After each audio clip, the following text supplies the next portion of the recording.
Epistle 16, on Philosophy, the Guide of Life. It is clear to you, I am sure, Lucilius, that no man can live a happy life, or even a supportable life, without the study of wisdom. You know also that a happy life is reached when our wisdom is brought to completion.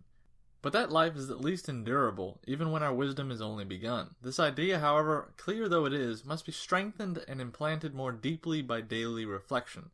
It is more important for you to keep the resolutions you have already made than to go on and make noble ones. You must persevere, must develop new strength by continuous study until that which is a good inclination becomes a good, settled purpose. Hence, you no longer need to come to me with much talk and protestations. I know that you have made great progress. I understand the feelings which prompt your words. They are not feigned or specious words. Nevertheless, I shall tell you what I think, that at present I have hopes for you, but not yet perfect trust.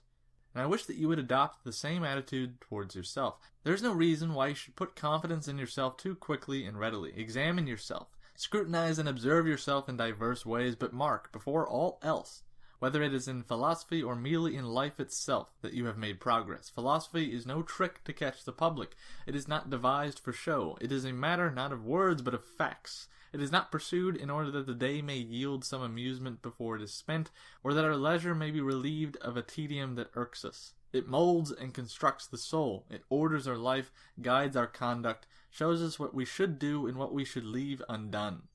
It sits at the helm and directs our course as we waver amid uncertainties. Without it, no one can live fearlessly or in peace of mind. Countless things that happen every hour call for advice, as such advice is to be sought in philosophy. Perhaps someone will say, how can philosophy help me, if fate exists? Of what avail is philosophy if God rules the universe? Of what avail is it if chance governs everything? For not only is it impossible to change things which are determined, but it is also impossible to plan beforehand against what is undetermined. Either God has forestalled my plans and decided what I am to do, or else fortune gives no free play to my plans. Whether the truth, Lucilius, lies in one or all of those views, we must be philosophers. Whether fate binds us down by inexorable law, or whether God as an arbiter of the universe has arranged everything, or whether chance drives and tosses human affairs without method, philosophy ought to be our defense. She will encourage us to obey God cheerfully, but fortune defiantly. She will teach us to follow God and endure chance. But it is not my purpose now to be led into a discussion as to what is within our own control. If foreknowledge is supreme, or if a chain of fated events drag us along in its clutches, or if the sudden and unexpected play tyrant over us, I return now to my warning and my exhortation, that you should not allow the impulse of your spirit to weaken and grow cold. Hold fast to it and establish it firmly, in order that what is now impulse may become a habit of the mind. If I know you well, you have already been trying to find out from the very beginning of my letter what little contribution it brings to you. Sift the letter and you will find it. You need not wonder at any genius of mine, for as yet I am lavish only with other men's property. But why did I say other men? Whatever is well said by anyone is mine.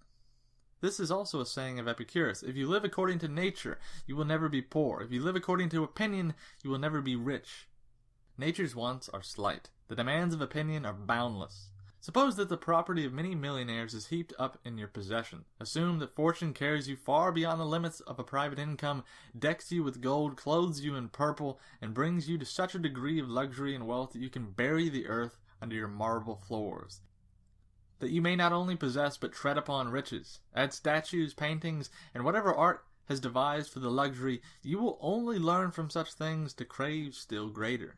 Natural desires are limited, but those which spring from false opinion can have no stopping point. The false has no limits.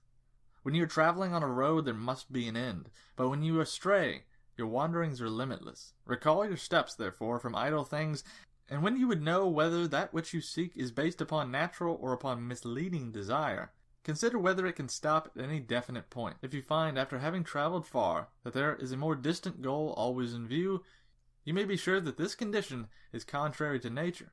Farewell.